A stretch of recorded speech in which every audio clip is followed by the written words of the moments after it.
आज हम UPSC prelims 2025 के लिए शुरू की गई आरंभ सीरीज में 2024 से 25 में संसद द्वारा पारित किए गए विधेयकों के बारे में जानेंगे, जिससे हर साल यूपीएससी में काफ़ी सवाल पूछे जाते हैं।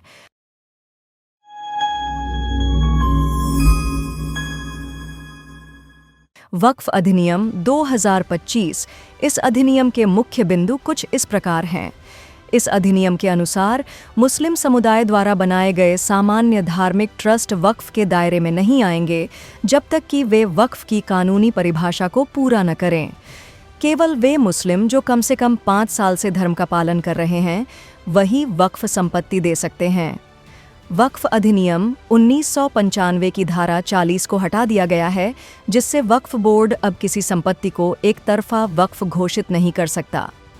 वक्फ ट्राइब्यूनल के फैसले के खिलाफ 90 दिनों के भीतर हाई कोर्ट में अपील की जा सकती है। वक्फ संस्थानों का वार्षिक योगदान 7% से घटाकर 5% कर दिया गया है। 1 लाख रुपए से अधिक आय वाले वक्फ संस्थानों का ऑडिट राज्य सरकार द्वारा नियुक्त ऑडिटर से कराना अनिवार्य होगा। वक्फ बोर्ड में 2 गैर मुस्लिम और कम से कम 2 मुस्लिम महिलाओं को शामिल किया जाएगा। साथ ही विभिन्न मुस्लिम समुदायों का प्रतिनिधित्व सुनिश्चित किया जाएगा। अब वक्फ मामलों में लिमिटेशन एक्ट 1963 लागू होगा, जिससे मुकदमेबाजी की समय सीमा तय हो सकेगी। जम्मू और कश्मीर स्थानीय निकाय कानून अधिनियम 2024। इस विधेयक के मुख्य बिंदु कुछ इस प्रकार हैं। जम्मू कश्मीर के 3 कानूनों में संशोधन किया गया है। पंचायत राज अधिनियम 1989, नगर पालिका अधिनियम 2000 और नगर निगम अधिनियम 2000। पंचायत, नगर पालिका, नगर निगम, ब्लॉक और जिला विकास परिषदों में अब ओबीसी वर्ग को भी आरक्षण मिलेगा। आरक्षण संबंधित वर्ग की जनसंख्या के अनुपात में होगा और इसका 1/3 हिस्सा महिलाओं के लिए आरक्षित रहेगा। अब सभी स्थानीय निकाय चुनाव राज्य निर्वाचन आयोग कराएगा। पहले नगर पालिका चुनाव मुख्य निर्वाचन अधिकारी कराते थे। राज्य चुनाव आयुक्त अब सेवा के बाद किसी भी राज्य या केंद्र सरकार के पद पर नियुक्त हो सकते हैं।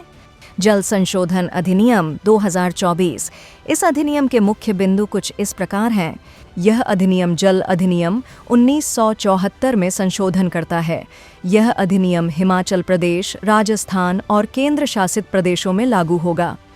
आपको बता दें कि जल राज्य सूची का विषय है, लेकिन संविधान के अनुच्छेद 252 के तहत संसद कानून बना सकती है। राज्य प्रदूषण नियंत्रण बोर्ड के अध्यक्ष की नियुक्ति अब केंद्र द्वारा निर्धारित प्रक्रिया और शर्तों के अनुसार होगी। उद्योगों के लिए अनापत्ति प्रमाण पत्र से कुछ श्रेणियों को छूट देने का अधिकार अब केंद्र सरकार को मिलेगा। अधिनियम में अपराधों को अपराध की श्रेणी से हटाकर केवल आर्थिक दंड के रूप में बदल दिया गया है, जो 10,000 रुपये से 15 लाख रुपये तक हो सकता है। सरकारी विभागों द्वारा उल्लंघन पर विभागाध्यक्ष को 1 माह के मूल वेतन के बराबर जुर्माना देना होगा। जल निगरानी यंत्रों से छेड़छाड़ करने पर 10,000 रुपये से 15 लाख रुपये तक जुर्माना लगेगा। दंड आदेश के खिलाफ अपील राष्ट्रीय हरित अधिकरण में की जा सकती है और अपील करने के लिए दंड का 10% जमा करना आवश्यक होगा। डिजिटल व्यक्तिगत डेटा संरक्षण अधिनियम 2023। इस अधिनियम के मुख्य बिंदु कुछ इस प्रकार हैं। यह अधिनियम भारत में डिजिटल व्यक्तिगत डेटा के प्रसंस्करण को लागू करने के लिए बनाया गया है। डेटा प्रोसेसिंग के लिए डेटा प्रिंसिपल से स्वीकृति प्राप्त करना आवश्यक है। केंद्रीय सरकार द्वारा डेटा प्रोटेक्शन बोर्ड की स्थापना की जाएगी, जो अनुपालन निगरानी करेगा, जुर्माना लगाएगा और डेटा उल्लंघन के मामले में कार्रवाई करेगा। डेटा प्रिंसिपल को जानकारी प्राप्त करने, डेटा की शुद्धता सुनिश्चित करने और उसे मिटाने की मांग करने का अधिकार होगा। कुछ डेटा फिड्यूशियरी को केंद्रीय सरकार द्वारा महत्वपूर्ण डेटा फिड्यूशियरी के रूप में नामित किया जाएगा। बच्चों के डेटा प्रसंस्करण के लिए फिड्यूशियरी को माता-पिता या कानूनी संरक्षक से सहमति प्राप्त करनी होगी। सुरक्षा, सार्वजनिक आदेश, अनुसंधान या न्यायिक कार्यों के लिए कुछ अधिकारों और जिम्मेदारियों से छूट दी जा सकती है। डेटा प्रिंसिपल के अधिकारों और डेटा फिड्यूशियरी की जिम्मेदारियों के उल्लंघन पर वित्तीय जुर्माना लगाया जा सकता है। तो दोस्तों, आज के लिए बस इतना ही। मिलते हैं अगली वीडियो में। तब तक कमेंट में ज़रूर बताइएगा कि कैसा लगा आपको आज का वीडियो।